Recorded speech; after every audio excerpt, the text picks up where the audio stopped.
Hello friends, स्वागत आहे तुम्हा सर्वांचं MPSC मॅन्युअल यूट्यूब चॅनेलवर आणि इमोशनल इंटेलिजन्सच्या नवीन सेगमेंटला आपण स्टार्ट करत आहोत.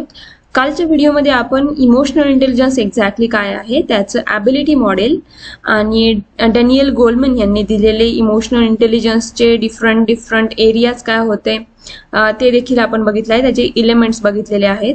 इमोशनल क्वोशंट आणि इंटेलिजंट क्वोशंट यांच्यातला डिफरन्स बघितला आहे आणि इम्पॉर्टन्स बघितला आहे इमोशनल इंटेलिजन्सचा सिव्हिल सर्व्हिसेसमध्ये. ज्यांनी कोणी तो व्हिडिओ बघितला नसेल त्यांनी तो व्हिडिओ बघून घ्या. आज आपण स्टार्ट करत आहोत रिलिव्हन्स काय आहे इमोशनल इंटेलिजन्सचा सिव्हिल सर्व्हिसेसच्या लाईफमध्ये. सो बघा, सिव्हिल सर्व्हंट्सच्या आता सध्याच्या लाईफमध्ये सध्याच्या जगामध्ये बघा ते खूप सारे डिफरंट न्यूमरस प्रॉब्लेम्स फेस करतात. त्यांचे वर्क एन्व्हायरमेंटच तसं आहे की त्यांना डिफरंट प्रॉब्लेम्सला फेस करावं लागतं. जसं की इन्क्रीजिंग रिजनल इकॉनॉमिक आणि डिजिटल डिव्हाइड वाढत चालला आहे आपल्या इंडियामध्ये. बिकॉज आता जसं तुम्ही बघता की कोविड-19 पॅन्डेमिकमुळे मोस्ट ऑफ दी एज्युकेशन जो सेक्टर होता तो पूर्णपणेच डिजिटल झाला, राईट. बट सगळ्यांकडेच मोबाईल किंवा लॅपटॉप्स होते का? नाही. पुअर लोकांकडे, गरीब लोकांकडे लॅपटॉप्स, मोबाईल्स नव्हते. सो दॅट्स वाय ते त्यांच्या चिल्ड्रन्सला देऊ नाही शकले ते, आणि त्याच्यामुळे डिजिटल डिवाइड वाढला. Fine. On the other hand जे रिच पीपल्स होते, जसं की आपल्याला एक रिपोर्ट माहिती आहे, ऑक्सफॅम रिपोर्ट येतो, तर त्याच्यावरती इनइक्वालिटीचा रिपोर्ट असतो तो. तर त्याच्यामध्ये इनइक्वालिटी सांगितली जाते, जसं की जी 1% जे लोक आहेत त्यांच्याकडे पूर्ण इंडियामधील अराउंड 10% to 15% जी वेल्थ आहे ना ती त्यांच्या हातामध्ये आहे. फाईन. सो इकॉनॉमिक डिवाइड देखील असतील, रिजनल डिवाइड असतील, रुरल अर्बन ग्रामीण आणि शहरी भागामधील जे डिवाइड आहेत ते देखील वाढत चालले आहेत. सो असे प्रॉब्लेम्स असतात वर्क एन्व्हायरमेंटमध्ये. दॅट्स वाय इमोशनल इंटेलिजन्स इथे सिव्हिल सर्व्हिसेसच्या लाईफमध्ये इम्पॉर्टंट ठरतो. आणि डिफरंट ऍप्लिकेशन्स आहेत इन्फॉर्मेशन टेक्नॉलॉजीजचे. दॅट्स वाय अगेन रिलेव्हंट ठरतो इमोशनल इंटेलिजन्स. आणि तुम्ही जो गव्हर्नन्स देणार आहेत, at the end of the day तुम्ही काय असणार आहे, पीपल्स सर्वंट असणार आहेत, राईट, पब्लिक सर्वंट असणार आहे. सो लोकांसाठी तुम्हाला पॉलिसीज बनवायच्या आहेत. सो गव्हर्नन्स तुमचा इम्प्रूव्ड असायला हवा. दॅट्स वाय सुद्धा तुमचं इमोशनल इंटेलिजन्स इथे रिलेव्हंट ठरतो ॲज अ सिव्हिल सर्वंट म्हणून. आणि काही इश्यूज असतात बघा, ते पॉलिटिसाइज केले जातात खूप इझिली. फॉर एक्झाम्पल जशा की तेलंगणा कॅडरच्या एक IAS ऑफिसर आहेत स्मिता सबरवाल यांनी रिगार्डिंग बिल्किस बानो केस रिगार्डिंग त्यांनी एक ट्विटरवरती एक पोस्ट केली, बट ती पॉलिटिसाइज होत आहे ती पोस्ट खूप इझिली. फाईन. सो तुमचा इमोशनल इंटेलिजन्स इथे खूप रिलेव्हंट ठरतो. आणि तुमच्यावरती पॉलिटिकल प्रेशर देखील असणार आहे. सो तुमचे जे वरिष्ठ अधिकारी असतील किंवा काही पॉलिटिशियन्स असतील तर ते तुमच्यावरती प्रेशर देणार आहेत की हे पर्टिक्युलर काम झालंच पाहिजे, इलिगल असेल तरी. बट तुम्ही पीपल्सच्या साईडने तुम्ही बोलायचं आहे, कारण तुम्ही पीपल्स सर्वंट असणार आहे, पब्लिक सर्वंट असणार आहे. सो तुमचा इमोशनल इंटेलिजन्स अगेन इथे इम्पॉर्टंट ठरतो. आणि खूप सारं करप्शन देखील होत आहे आपले सिव्हिल सर्वंट्स देखील. बघा तुम्ही जसं की पूजा सिंगल यांचं एक्झाम्पल घ्या, त्यांनी खूप सारं करप्शन केलं आहे. Fine. So again emotional intelligence तुमचं सिव्हिल सर्व्हिसेसमध्ये इम्पॉर्टंट ठरतो, कारण सगळेच सिव्हिल सर्वंट्स एक गुड सिव्हिल सर्वंट होणार आहेत असं नाहीये. सो तुमच्याकडे एक पर्टिक्युलर तुमच्याकडे ऑनेस्टी असायला हवी, एम्पथी असायला हवी तुमच्या लोकांशी रिलेटेड, आणि तुमच्याकडे इमोशनल इंटेलिजन्स असायला हवा. Very example, right. आणि डिसेंट्रलायझेशन झालं पाहिजे गव्हर्नन्सचं ग्रासरूट लेवलपर्यंत. ती एक तुमच्यावरती एक म्हणजे वाढलेली रिस्पॉन्सिबिलिटी असणार आहे, ही तुमचीच रिस्पॉन्सिबिलिटी असणार आहे की ग्रासरूट लेवलपर्यंत गव्हर्नन्स पोहोचला पाहिजे. फाईन. बिकॉज एखादी स्कीम असेल ती नॅशनल लेवलपासून स्टेट लेवलपर्यंत आली फॉर एक्झाम्पल, बट ती ग्रामपंचायतपर्यंत जातच नाहीये. हे सगळं तुम्हाला बघायचं आहे. ओके. अगेन इथे इमोशनल इंटेलिजन्स तुमचा रिलेव्हंट ठरतो. आणि काही इश्यूज असतात जसं की globalisation, migration, terrorism, cyber crimes, information टेक्नॉलॉजीशी रिलेटेड काही इश्यूज असतात. सो बघा, फॉर एक्झाम्पल आता रशिया युक्रेन क्रायसिस चालू आहे. ग्लोबलायझेशनचा इफेक्ट आपल्या इंडियावरती काय पडला की खाद्यतेल वगैरे किंवा कोल वगैरे त्यांचे प्राइसेस महाग झाले, किंवा पेट्रोल डिझेलचे प्राइसेस महाग झाले, फॉसिल फ्युएलचे प्राइस महाग झाले. मायग्रेशन, जसं की रोहिंग्या मुस्लिम्सचं बघा, म्यानमारमधून ते रोहिंग्या मुस्लिम मायग्रेट करत इंडियामध्ये आले, बांगलादेशमध्ये आले. सो असे मायग्रेशनचे क्रायसिस वाढतात. अगेन इथे इमोशनल इंटेलिजन्स तुमचा रिलेव्हंट ठरतो ॲज अ सिव्हिल सर्वंट म्हणून. फाईन. आता आपण बघूयात की इमोशनल इंटेलिजन्स जो आहे ना तो इम्प्रूव्ह केला जाऊ शकतो का? ऑफकोर्स केला जाऊ शकतो. कशा प्रकारे? बघा, तुम्ही स्वतःला सेल्फ इव्हॅल्युएट कराल ना त्यावेळेस तुमचा इमोशनल इंटेलिजन्स इम्प्रूव्ह होणार आहे. तुम्ही स्वतःच्या इमोशन जाणून घेणार आणि तुम्ही डिफरंट सिच्युएशनमध्ये कशा प्रकारे रिॲक्ट करता त्याच्यावरती देखील तुमचा इमोशनल इंटेलिजन्स तुम्हाला समजून येणार. सो दॅट्स वाय तुम्ही स्वतःला इव्हॅल्युएट करायचं आहे. सो तुम्हाला मेडिटेशन करणं खूप गरजेचं आहे, जेणेकरून तुम्ही स्वतःला जाणून घ्याल. फाईन. तुमच्या स्ट्रेंथ्स काय आहेत, तुमच्या विकनेसेस काय काय आहेत, हे सगळं तुम्ही जाणून घ्याल. तुम्हाला स्वतःला सेल्फ इव्हॅल्युएट कराल त्यावेळेस तुमचा इमोशनल इंटेलिजन्स वाढणार आहे. आणि तुम्ही दुसऱ्यांना ऑब्झर्व कराल त्यावेळेस देखील तुमचा इमोशनल इंटेलिजन्स वाढणार आहे, कारण तुम्ही त्यांच्या फिलिंग्स जाणून घ्याल दुसऱ्यांना ऑब्झर्व करून. फाईन. तुमच्या पीपल्सला जाणून घ्याल तुम्ही. ओके. आणि अजून एक गोष्ट ज्या प्रकारे तुम्ही इमोशनल इंटेलिजन्स वाढवू शकता ती म्हणजे तुम्ही स्वतःचे इमोशन्स जे आहेत ना ते इम्प्रूव्ह करायचे आहेत, जेणेकरून तुम्ही दुसऱ्यांसोबत चांगल्या प्रकारे कम्युनिकेशन करू शकाल आणि दुसऱ्यांना अॅनालाइज करून देखील, म्हणजे एखाद्याच्या ऍक्शनचा दुसऱ्यांवर काय परिणाम होतो तर त्या इम्पॅक्टला अॅनालाइज करून देखील तुम्ही इमोशनल इंटेलिजन्स तुमचा इम्प्रूव्ह करू शकता. आता सध्या काय होत आहे बघा, ऑर्गनायझेशन्स असतील किंवा डिफरंट कंपनीज असतील तर त्यांनी एक इनिशिएटिव्ह घेतलेला आहे की इमोशनल इंटेलिजन्स जो आहे त्यांच्या एम्प्लॉईजचा तो इम्प्रूव्ह करायचा आहे. तर ते काय करतात, डिफरंट ग्रुप ऍक्टिव्हिटीज घेतात, एक्सरसाइज करतात, सेमिनार्स घेतात किंवा टेस्ट घेतात. तर त्याच्या थ्रू ते इमोशनल इंटेलिजन्स त्यांचा वाढत चालला आहे. म्हणजे त्यांना त्यांच्या एम्प्लॉईचं इमोशनल इंटेलिजन्स वाढवायचा आहे. आणि इमोशनल इंटेलिजन्स जो असतो ना तो एक पर्टिक्युलर एज किंवा तुम्ही बोलू शकता मॅच्युरिटी आली ना तुमच्यामध्ये त्यावेळेस इमोशनल इंटेलिजन्स तुमचा इम्प्रूव्ह होणार. आणि ती मॅच्युरिटी कधी येणार, ज्यावेळेस तुम्ही एक्सपिरियन्सेस घ्याल, डिफरंट लाईफ एक्सपिरियन्सेस घ्याल तुम्ही लाईफमध्ये, त्यावेळेसच तुमचा इमोशनल इंटेलिजन्स वाढणार आहे. ओके. ती एक मॅच्युरिटी मधून येणार आहे. फाईन. सो हे झाले इमोशनल इंटेलिजन्स इम्प्रूव्ह करण्याचे वेज, डिफरंट वेज. आता एक बघा, न्यूजपेपरमध्ये डिफरंट आर्टिकल्स येत असतात, तर त्याचं तुमच्या सिलेबसशी तुम्ही कसं लिंक कराल. तर एक ना आर्टिकल होतं पेट्सवरती रिलेटेड, की आता सध्या यंगस्टर्स जे आहेत ना ते ह्युमन रिलेशनशिप्सच्या ओव्हर पेट्सला चूज करतात. का? कारण त्यांचे करिअर ते लक्षात घेऊन ते काय करतात, त्यांचे मॅरेजेस पोस्टपोन करतात. चाइल्ड अपब्रिंगिंग कॉस्ट जी असते ती लो होते, कारण म्हणजे चाइल्ड अपब्रिंगिंग कॉस्ट हाय असते. सो इन दॅट केस तुम्ही पेट्सला पाळू शकता, त्यांची अपब्रिंगिंग कॉस्ट कमी असते as compared to humans, right. आणि डिवोर्स रेट देखील वाढत आहेत. सो दॅट्स वाय ह्युमन्स काय करत आहेत, पेट्सकडे जास्त लक्ष देत आहेत, पेट्सला पाळत आहेत. आणि त्यांचं असं म्हणणं असतं की pets can live on the same bowl of food, आणि ते काही डिमांड नाही करत की काही डिशेस द्या, क्लोथ्स द्या किंवा टॉयज द्या मला, किंवा केअर करा आमची चिल्ड्रन सारखी. ऑन दी अदर हँड ते काय करतात, त्यांच्या ओनर्सला, पेट्स जे असतात लाईक डॉग्स असतील किंवा कॅट्स असतील, तर ते मोर एन्थुजियास्टिकली त्यांच्या ओनरला ग्रीट करतात. फॅमिली मेंबर्स तसं ग्रीट नाही करत, बट सपोज आपण एखादं डॉग पाळला तर तो आपल्याला ग्रीट करणार, तो येणार लगेच, तुम्ही दरवाजातून आले तर तो लगेच येणार तुमच्याकडे धावत, लाईक दॅट.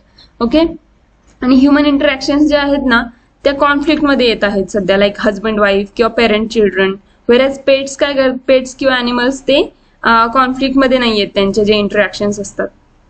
आणि जर पेट्सने एखादं फर्निचर डिस्ट्रॉय केलं किंवा एखादी प्लेट्स वगैरे जी असेल ती जर तोडली त्यांनी, तर आपण त्यांच्यावरती ओरडू नाही शकत. We can forgive them because they are animals. On the other hand ह्युमन्सला आपण फॉरगिव्ह करतो का? नाही करत. आता बघा, एक एक्झाम्पल सांगते. सपोज एखादा गरीब असेल, तो तुम्हाला रस्त्यावर दिसतो आणि तो झोपतोय फुटपाथवरती, तर तुम्हाला त्याच्याकडे बघून दया नाही येत. But on the other hand तुम्ही एखाद्या डॉगला बघितलं तर तुम्हाला त्याच्याविषयी दया येते. तर इथे तुमचा इमोशनल इंटेलिजन्स तुम्हाला लिंक करायचा आहे. म्हणजे most probably I am also an animal lover, but असं नाही की मी पेट्सला चूज करते ह्युमन्सला सोडून. ओके. सो मे बी तुम्ही हे एक्झाम्पल तुमच्या मेन्स आन्सर रायटिंगमध्ये लिहू शकता. बट डिपेंड्स की तुमचा जो एक्झामिनर असेल तो पेट लवर असेल की तो ॲनिमल्सला जास्त ह्युमन्सला जास्त व्हॅल्यू देत असेल. सो डिपेंड करतं त्याच्यावरती. बट हे एक एक्झाम्पल झालं की तुमचं इमोशनल इंटेलिजन्स कसा असायला हवा. ओके, सो जस्ट एक एक्झाम्पल म्हणून मी हे तुम्हाला सांगितलं. सो इथे तुमचा इमोशनल इंटेलिजन्स हा जो चॅप्टर होता ना, हा इथे संपवलेला आहे. आता आपण नेक्स्ट ना क्वेश्चन्स बघत आहोत. एक क्वेश्चन आहे 2020 मध्ये विचारला होता UPSCने. What are the main components of emotional intelligence. भावनिक बुद्धिमत्तेचे मुख्य घटक कोणते आहेत आणि कॅन दे बी लर्न, शिकता येतील का ते. तर ह्याविषयी चर्चा करायची आहे. UPSCने 2020 मध्ये विचारलेला हा क्वेश्चन आहे. सो आपण स्टार्ट करूयात. स्टार्टिंगला तुम्ही काय कराल, अप्रोच काय ठेवाल तुमच्या क्वेश्चनचं. तुम्हाला इमोशनल इंटेलिजन्स काय आहे ना ते डिफाईन करायचं आहे इथे. आणि त्यानंतर तुम्ही डिफरंट जे कंपोनंट्स आहेत इमोशनल इंटेलिजन्सचे ते देखील डिस्कस करायचे आहेत. आणि इमोशनल इंटेलिजन्स लर्न केला जाऊ शकतो का, कारण क्वेश्चन मध्येच विचारलं आहे ते ना, तर ते देखील तुम्हाला तुमच्या बॉडी पार्टमध्ये लिहायचं आहे आणि देन कन्क्लुजन लिहायचं आहे. ओके, सो आपण आपल्या अँसरला स्टार्ट करूयात.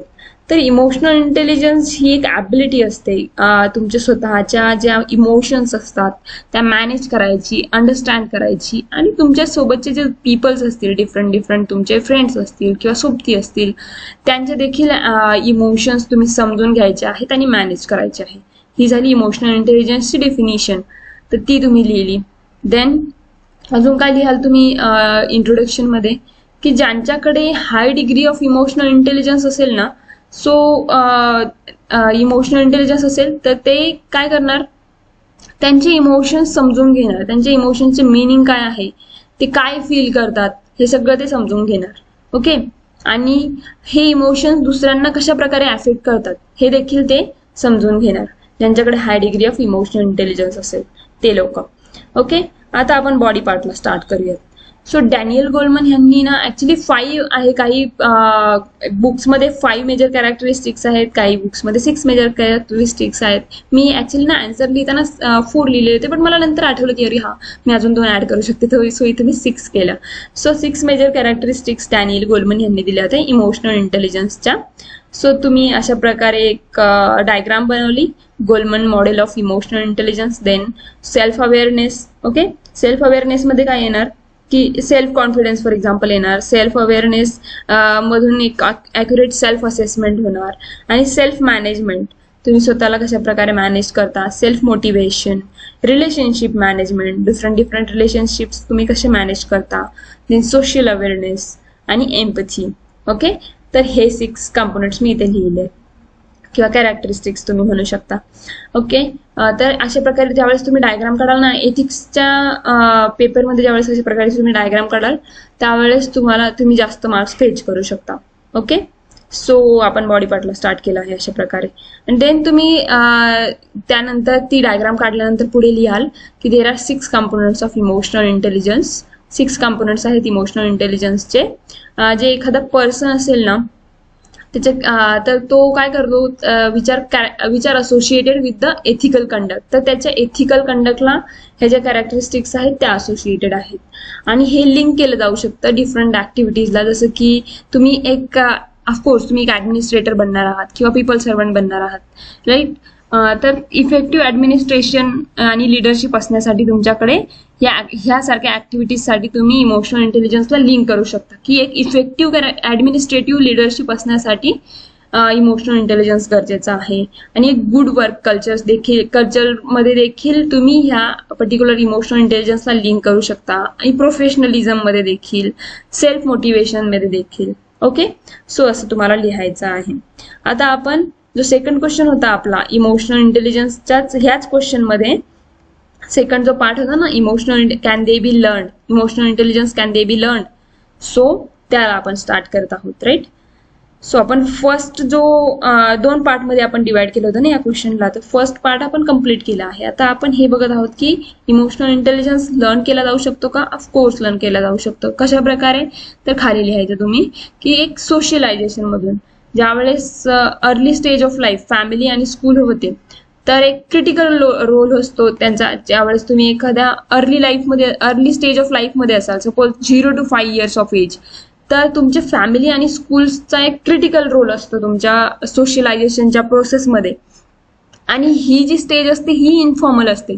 सो हा जो रोल असतो गव्हर्नमेंटचा आणि ऑर्गनायझेशनचा, ज्यावेळेस तुम्ही स्कूलमध्ये जाल नंतर किंवा मग कॉलेजेसमध्ये जाल किंवा त्याच्यानंतर तुम्ही एखाद्या ऑर्गनायझेशनमध्ये काम कराल, तर तो रोल इम्पॉर्टंट होतो. बिकॉज आपली ही जी फॅमिलीचा जो रोल असतो ना अर्ली स्टेज ऑफ लाईफमध्ये, तो इन्फॉर्मल असतो. सो सोशलायझेशन तुम्हाला ह्याच वेळेस होऊ शकतं, ज्यावेळेस तुम्ही फॅमिलीमध्ये याल किंवा तुम्ही स्कूलमध्ये जाल किंवा ऑर्गनायझेशनमध्ये जाल. ओके, तर सोशलायझेशनच्या थ्रू तुम्ही इमोशनल इंटेलिजन्स लर्न करू शकता. फाईन. अगेन तुम्ही स्वतःला सेल्फ इव्हॅल्युएट केल्यानंतर सुद्धा इमोशनल इंटेलिजन्स तुमचा लर्न केला जाऊ शकतो. म्हणजे मेडिटेशन केल्यानंतर, राईट, योगा केल्यानंतर, बाय ऑब्झर्विंग अदर पीपल्स. आणि इव्हॅल्युएटिंग वन सेल्फ म्हणजे तुमच्या स्ट्रेंथ्स आणि विकनेसेस जाणून घेतल्यानंतर देखील तुमचा इमोशनल इंटेलिजन्स वाढणार आहे. बिकॉज तुम्हाला कळणार आहे की तुम्ही कोणत्या विकनेसेसवरती तुम्हाला काम करायचं आहे. सपोज तुम्हाला बसवलं जात नाहीये 10 तास 8 तास तुम्हाला स्टडी केला जात नाहीये, तर तुम्ही त्या विकनेसवरती काम कराल की तुम्हाला माहिती आहे की मला स्टडी करायचाच आहे, काहीही करून मला एक्झाम क्लिअर करायचीच आहे, राईट. सो तुम्ही त्या गोष्टीवरती वर्क कराल. फाईन. तर तुम्ही हे कधी कराल, ज्यावेळेस तुम्ही स्वतःला जाणून घ्याल, स्वतःला इव्हॅल्युएट कराल. ओके. अगेन अजून एक थर्ड टॉपिक आहे, थर्ड पॉइंट लिहू शकता तुम्ही, कशा प्रकारे तुम्ही इमोशनल इंटेलिजन्स इम्प्रूव्ह करू शकता, लर्न करू शकता. तर दुसऱ्यांना ऑब्झर्व करून, तुम्ही तुमच्या सोबतचे जे लोक आहेत त्यांना ऑब्झर्व करून ते काय फील करतात त्याला ऑब्झर्व करून तुम्ही इमोशनल इंटेलिजन्स तुमचा इम्प्रूव्ह करू शकता. फोर्थ पॉइंटमध्ये तुम्ही लिहाल की फॉर्मल ऑर्गनायझेशन ज्या आहेत ना त्या सुद्धा आता इमोशनल इंटेलिजन्सला प्रमोट करण्यासाठी ऍप्टिट्यूड टेस्ट घेतात किंवा फॉर्मल ट्रेनिंग घेतात. देन इफेक्टिव्ह लिडरशिप असायला हवी त्यासाठी देखील ते ट्रेन करतात. आणि एक रोल मॉडेलिंग मधून देखील त्यांना वाटतं की इमोशनल इंटेलिजन्स वाढावा आमच्या एम्प्लॉईजचा, राईट. सो अशा प्रकारे तुम्ही लिहू शकता. आणि ऍट द एंड तुम्ही कन्क्लुजन मध्ये काय लिहाल की इमोशनल इंटेलिजन्स हा खूप इम्पॉर्टंट आहे ह्युमन लाईफमध्ये. एक कोट सांगते तुम्हाला की IQ जो असतो ना तो हेल्प करू शकतो एखाद्या पर्सनला to be successful to the extent of 20% only, right. 20%च IQ तुम्हाला सक्सेसफुल होण्यामध्ये हेल्प करू शकतो तुमच्या लाईफमध्ये. बट रेस्टची 80% सक्सेस असते ना ती कशावरती डिपेंड असते, तर इमोशनल जो कोशंट असतो किंवा इमोशनल इंटेलिजन्स असतो त्याच्यावरती डिपेंड असते. अशा प्रकारे तुम्ही तुमच्या आन्सरला कन्क्लूड करू शकता. फाईन. सो आपण स्टार्ट केलं जसं की इमोशनल इंटेलिजन्स काय आहे, देन डिस्कस केले कंपोनंट्स इमोशनल इंटेलिजन्सचे, देन इमोशनल इंटेलिजन्स लर्न केला जाऊ शकतो आणि कन्क्लुजनवरती आलो आपण. ओके. सो अशा प्रकारे तुम्ही आन्सर लिहायचा आहे. फाईन. सो आय होप की तुम्हाला हा टॉपिक क्लिअर झाला असेल. ज्यांना अजूनही काही प्रॉब्लेम असतील त्यांनी मला कमेंट बॉक्समध्ये कमेंट करून सांगा. आणि thank you so much for watching. All the best.